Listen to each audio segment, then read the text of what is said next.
Alright guys, a quick one. Here, I'll detail how to show how long it's going to take to charge your Samsung phone.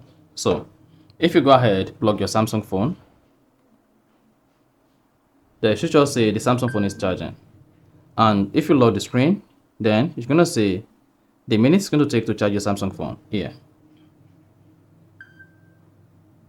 Like, this is going to take about 35 minutes until full. You see that?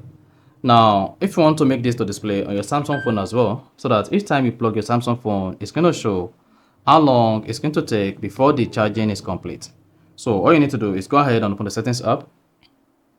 On the settings page, scroll down, locate and click on display. Once selected display, scroll down the display page, and then turn on show charging information, show battery level, and estimated time until full on display is off or not shown. Then good. Now, if the time to take your Samsung phone to charge full is not showing, all you need to do is just go ahead and turn off your always on display. So come to lock screen and AOD, and then make sure always on display is disabled.